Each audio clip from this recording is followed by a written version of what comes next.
Welcome to AEW Collision. Now, this is being done early in the morning, around 6 in the morning, guys. When you see this, it'll be 6 in the morning. And this is the next day. I'm sorry. I did see most of Collision, but I couldn't see all of it due to the fact I made the most stupidest decision that I could have made yesterday before Collision even aired. I decided, I gotta say this because I deserve it. I deserve a smack in the face like that. Nothing really hard. I don't want to really hurt myself. I don't want to go psh, like a bitch, but get my point.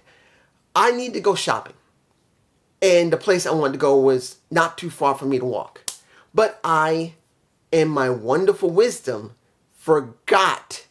And this is what a person with allergy problems usually do. They usually take their medicine in the morning or afternoon or evening, or particularly if they know they're going out, they got to take at least 30 to 40 or 50 minutes before time so the medicine will kick in so when they go out in the street, they will not feel sick as a pig.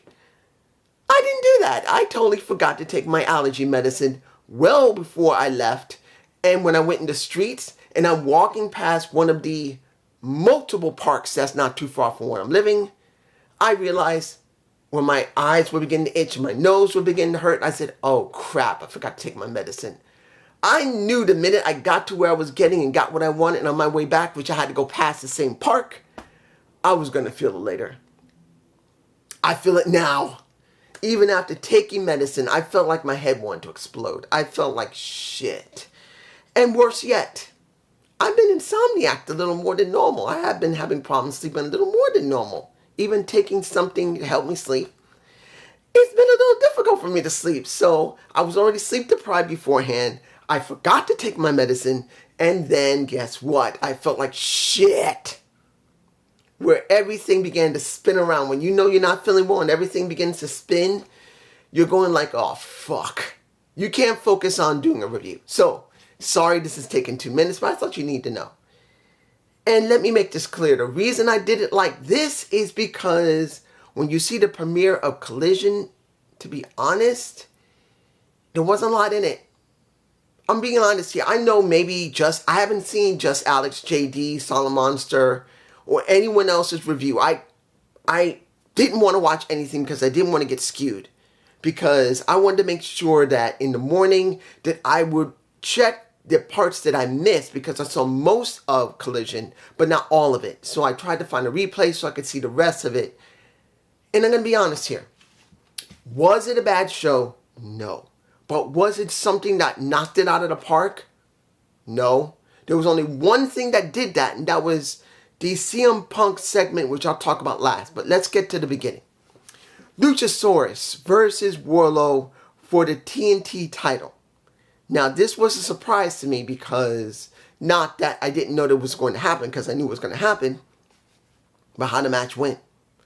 Guys, Luchasaurus is the current TNT champion. Let me say that again. Freaking Luchasaurus is the TNT champion. What in the absolute fuck? Really? How long was Wardlow even holding that title? A month and a half? See it like this. Wardlow lost the title to Samoa Joe, who was the king of TV, which made the best sense to keep. But then they took it off of him. Put it on to Wardlow, which I didn't agree with. Wait, I'm sorry. I got to take this back. We had Wardlow lose to Samoa Joe. He was a great TNT champion until he lost to, I believe, Wardlow. And then Wardlow lost, I believe it was Powerhouse Hobbs. And then within barely a month for him, Powerhouse Hobbs lost to Wardlow. And now, wait, let me make sure I'm getting this right. First we have Wardlow. Then he loses, Samoa Joe has it. Then Samoa Joe loses to Wardlow again. Well, gets the title back. Wardlow gets it back. And then Powerhouse Hobbs gets the title. He holds it for a while. And then Samoa Joe doesn't go after the title. He's now working on ROH and Honor Club. And then Wardlow gets it back from Powerhouse Hobbs, where subsequently he has maybe a month or so just like Wardlow, like like Powerhouse Hobbs did, and now Luchasaurus has the damn title. 1, 2, 3, 4, 5 champions within what, 6 months? Look, I've been wanting Luchasaurus to win. I wanted him to win so bad at a pay-per-view because he's proven to be money. But where do we get him? Winning on Collision, that's not very well built. There's barely anything on the show except for one segment from CM Punk, which I'm going to get to last, some matches, and that's it. I'm sorry. That's just me. The next match, we had the returning Andrade Cien Almas, a.k.a. Andrade Idolo, versus Buddy Matthews of the House of Black. This, to me, was the best match of the night. I'm sorry. If you like the Luchasaurus and Warlord match, more power to you. But this was the best match. It just was. It's great to see Elio back. I'm glad to see Andrade. And here's where it gets interesting. Next to having an excellent match with Buddy Matthews, he decides, you know what? I want people to understand that I am a Flair. So I'm going to do the figure 4. Since he worked with Ric Flair already in his last match. Because I do believe when you look at Rick, he's going to do another match sooner or later, I think. He knows now the figure 4. But just to make it very clear that am I associated with Ric Flair, I'm also associated with his daughter, Ashley, Charlotte Flair. So what did he do? He decides to do a damn figure 8 on Buddy Matthews. And I'm going, whoa, my gosh. Are you serious that he does a figure 8? Oh, shit. It's like rubbing it in people's faces like, oh, yeah, that's right. That's right. I got that ass. That's my piece of ass. I can do whatever the fuck I want. If I want to fucking use her move to fucking piss people off, I'm going to do it. And understand, Andrade is now a face because after the match was over, he tries to shake Buddy Matthews' hand. He gets thrown back. And then the House of Black with Malachi Black, who both of them known each other pretty well. Now, there could be a feud between the Malachi Black. I'm still surprised about the figure 8. I do not know what just Alex is going to say or JD is going to say. I don't know. I have no clue. The only thing I do know is that I was happy to see him back. He did a great match. And he just did his own woman's signature move on one of the rival shows that she's up against. I'm just saying. I'm like, shit. I don't know if that's good or not. I don't know if any people are going to be mad at him for doing it or not. I got no clue. It is surprising to see him do it. I'm just saying. Next, Miro versus Tony Nese got his ass handed to him by Miro. Tony Nese tried to make this about Chicago being fat, and he wanted to help them by trying to get rid of Collision programming for today and start making people exercise in their seat. But Miro comes out. Look great. Look wider than ever. He's like this, and he annihilates Nese. Not surprised. I'm not surprised he's going to annihilate him. He had to. But here's the thing. We now have people who have been waiting months. And I mean months. Whether they've been hurt or they were told, please wait until Collision airs and we will stick you on there permanently so you get all the prominent time you need. They have been in a holding pattern. There's just been nothing going on. So seeing him here, the question's going to be, what would they do with him? I don't know. You guys tell me below what you think. The next match, which felt empty. Ruby Soho and the Hoso. You see, I'm having a hard time explaining this match. Because when I see Tony and Ruby, I'm going like, what did the Outcast really do? Nothing. Nothing. Empty. Zip. Did this, a goose egg. A big ass goose egg.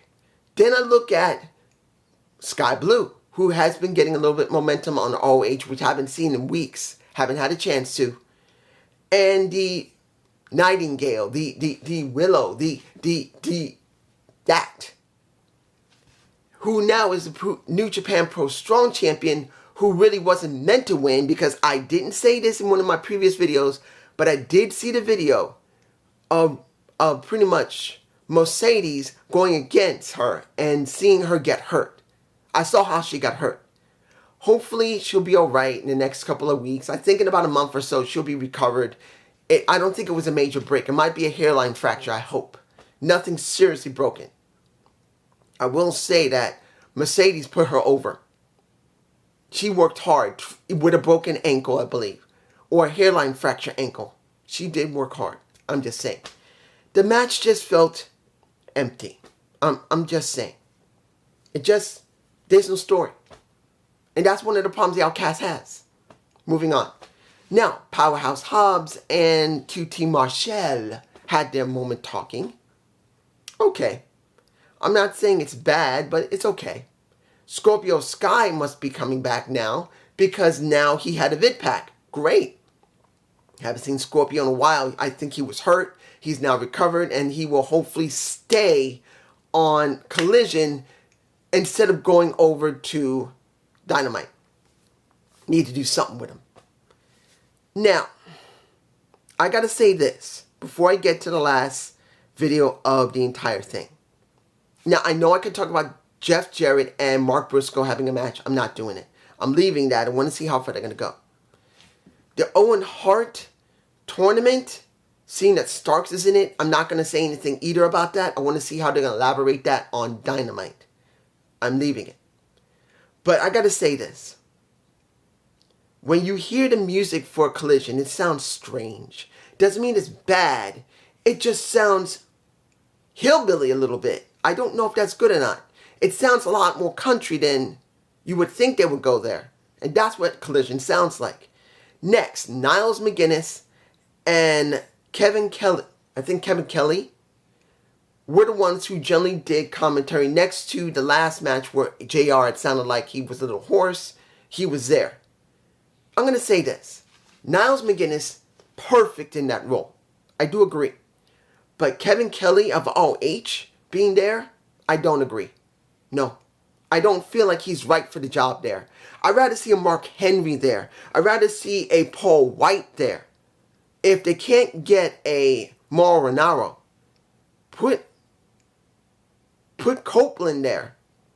No. I'd rather see Copeland stay on RH. But Niles makes perfect sense. I think Mark Henry might be very interesting in that position. I think I would like to see Mark Henry there or Paul White. Someone else other than Niles McGuinness, Kevin Kelly, who's now doing double duty. I don't agree. I know that Niles is also doing double duty, but I want to see Kevin Kelly not be there. I'm just saying. Final match, 6-man tag. We get FTR and Punk versus all 3 J's, Triple J. We got Samoa Joe. We got Juice Robinson. And we got Jay White, the Triple J. It was an alright match. Punk looked alright. The match wasn't bad. In the end, I'm not surprised. Sky Blue is from Chicago. She won. She got over on Ruby Soho. We have easily a CM Punk getting over. And who's the one who ate the pin? I think it was Jay White who ate the pin for CM Punk. No, not Jay White. It was Juice Robinson. He ate the pin. Fine. Alright match. Wasn't incredible or anything, but it is something to talk about. Last 2 things I'm going to talk about. The first one will be Acclaimed, who pretty much got the most loudest pop next to CM Punk, making it very clear they're still going after the trios, and Daddy Ass is still loved. Whether you like him or not, he's still one of the most over people there in AEW.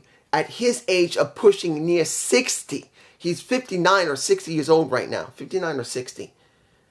The boy is up there. The boy is still like this. He's still like, unlike me, who's a flabby mess. But he's like so over. The Acclaimed is so over, still so loved, so adored. And that's great to see. I don't have a problem with the Acclaimed. I don't care about their sexual orientations of the guys. I care about them booking them correctly and making me care. And with the Acclaimed, that's what we got. Finally, the last thing, the opening of the show with CM Punk. When you listen to the crowd in Chicago, you wonder if they were awake after CM Punk, because for most of these matches, they were not super loud. Now I'm wondering if that was bad mics or legitimately most of the crowd was not 100% into it. But when he came out carrying a bag and some sneakers around his neck, only thing he cared about was saying, tell me if I'm telling lies. Tell me if I'm telling lies about myself, about if you met my younger self and told him all the stuff I'm going to do, he would not believe it. But this is what I've accomplished. Why should I change? Why should I be something I'm not? And he took pokes at the Bucks. And I believe he also took pokes at Kenny Omega.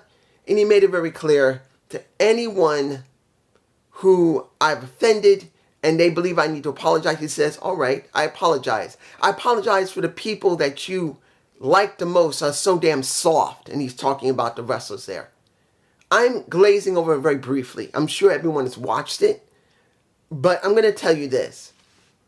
When you see the reaction of the crowd, instead of them being like this, it felt like it came down to here. They were hyped the moment he came out and loud as hell. But as he's explaining himself, it just felt like it dropped. For me personally, that's when it felt like it dropped. Either the audio was bad or the fans just went from the excitement here and then seeing that he was still taking jabs at the Bucks. And it was obvious they may take a jab at CM Punk was taking a jab at Hangman Page and Kenny. And it seems like the energy just began to drop. By the end of it, yeah, there were still people cheering their asses off, but it was way less than when he came out. I'm not telling you that this was a bad segment for CM Punk and what he did was bad, because he had to get lit for that. They had to allow him. Tony had to allow him because we know he updated his contract, making it clear that he had to be careful about what he said. And I know I heard about what he talked about ESPN. No. Tony Khan allowed him to do it. This is a story. This is clearly a story. Because if he goes overboard again, he could be fired and sued. There's no way after what he did in the beginning of the show, he will not be fired and sued. It will happen. Because that would be breach of contract, because he did update his contract. So I believe that he was allowed to do this on purpose, because this could be a storyline for him, the Bucks, Kenny, and Hangman Page, because of all the animosity they've had to a certain extent. I will not tell you this is a great show. I may just say this is what we get as a title. I think that might be the best one we get. But this is just me. I'm not against the show. I thought it was okay. It was not badly done, but it didn't give us anything huge other than CM Punk's opening promo. That was it. Nothing substantial. But this is the first day, and I want to make this clear. This is what we get. Is this what we get? That's going to probably be the title. But remember, this is the first day. The first premiere episode. Admittedly, they did not hit it out of the park. I don't know about everybody else. If they say they did, that's more power to them. But for me personally, no. They did not hit it out of the park. And the sound of the fans dropped during his promo, which kind of hurt the show. But this can still be corrected, at least to a certain extent, counting on who is going to watch it. Because this is Saturday, guys. This is Saturday. This is a dead time. Not everyone's going to be interested in watching Collision on a Saturday. If this was a Thursday, unfortunately, when it comes to Impact Wrestling, they could stand a chance. They would be better off, I don't know where. They can't be on a Wednesday with their own show. They could be on a Friday and try to do it before SmackDown, but Friday's always been an issue. I'm just saying. Peace.